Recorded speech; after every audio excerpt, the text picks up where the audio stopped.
My friend wants to cook me for her boyfriend in my vegan home and I should just get over it. Now she's hysterical because her boyfriend broke up with her right after. I have been friends with Jane for most of my life. She is like a sister to me. Jane is not vegan but my family and I are. My mother is especially strict about animal products being brought into the house and I share her values. This has never been an issue and Jane and her family have always been accommodating and mindful of this. Obviously, Jane was welcome to wear whichever clothes she wanted in our home but my mom asked if she wanted to eat at ours, if she ate our meals, or if she wanted to bring snacks that were free of animal products. This was never an issue. Fast forward to last weekend. Jane has recently started dating Brian. They live about 3 hours away from me so I offered to host them for the weekend. They arrived late on Friday and I had already cooked and had dinner ready. They both seemed happy with the food. However, the morning after I wake up they are gone. I message Jane and she tells me they left to get groceries. It was a little weird since my fridge was packed but I didn't question it. When they came back I saw that they had brought beef burgers and expected to be able to cook them for lunch. I was a bit surprised and asked Jane if she had forgotten about my rule. She sheepishly admits that no, she hadn't. She just didn't think I would mind this one time.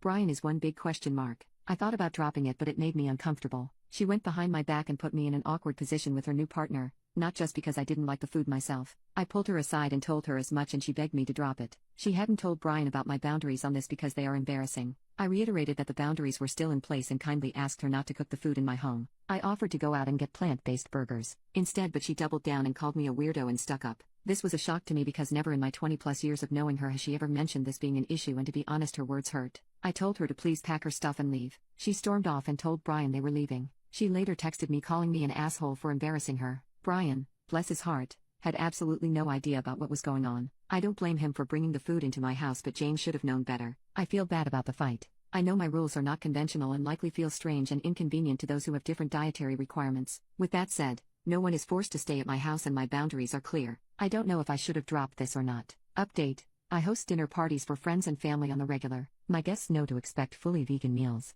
I'm a rather good cook though I say so myself and take pride in my dishes. I regularly do full Indian dinners, Mediterranean, with a twist, Chinese, or even just everyday comfort foods like mac and cheese, homemade soups and bread, Italian and there are always desserts. There's quite some misconception in place around vegan cuisine that it's nothing more than rabbit feed and tofu. I enjoy introducing people to the other side, the one with spices. No one leaves my home hungry unless they really want to. As I mentioned in the previous post, Jane and Brian left mine on Saturday. Jane messaged me soon after they left and she was too emotional for me to want to respond. I was also in a bit of a shock so I thought it would be best to cool off and have the conversation later. On Sunday evening I called her only for her to hang up on me. I messaged her and asked her to give me a call when she was ready. On Wednesday she called me and to make a long story short she expected me to apologize. I told her that I was sorry the trip ended this way but I wasn't sorry for enforcing rules in my own home, rules that she has known and followed since she was 9. She kept fighting me on it and insisted that it was a stupid rule and that people eat meat. Get over it. I simply responded with not in my home they don't. She then hung up again.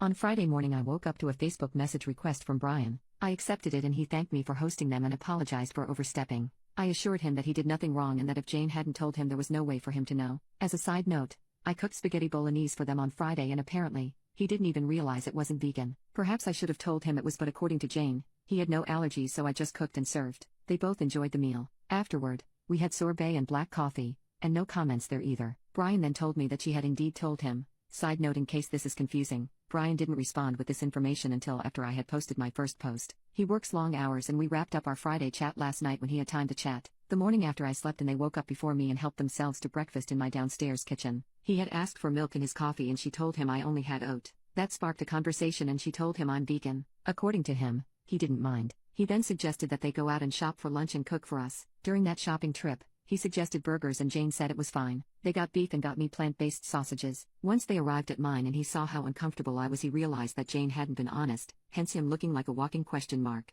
I can only imagine how uncomfortable he must have felt standing like this in someone else's home with nowhere else to go and no real rapport with the homeowner. At this point in the conversation I was getting upset. Jane had knowingly put us into this position and embarrassed everyone. There was no need for this and if Brian is to believe then he had no problem with eating vegan for the weekend. I thanked him for contacting me and told him I'd have a word with Jane. He asked me to let him have a word with her first to make sure there was no misunderstanding on his part. Well apparently Brian wasn't happy with this either and he broke things off with Jane today. She called me absolutely hysterical this morning and told me that they had had a massive fight last night that lasted well into the morning. He stormed out and told her it was over. I tried my best to console her but she is very hurt and shocked. I told her to get some sleep and call me again later in the day. Around 4 p.m. she called me again and apologized. She didn't get into the nitty-gritty of the fight but it turns out that their relationship, albeit short, has been on shaky legs for a couple of weeks. She admitted that she does indeed think I'm a little stuck up for my rules but doesn't say anything since it's never been a real inconvenience for her. Wanting to keep Brian happy, she just went along with his suggestions at the grocery store and hoped I'd make an exception. She's angry with us both for going behind her back to discuss it, but after I sent her the conversation I had with Brian, she said she understood. So that's where we are right now. Jane is my oldest and best friend and she made a bad call. She was feeling stressed about her relationship and struggling to keep face and she lashed out. I can forgive that and I will. I have invited her to come over between Christmas and New Year so we can heal our friendship.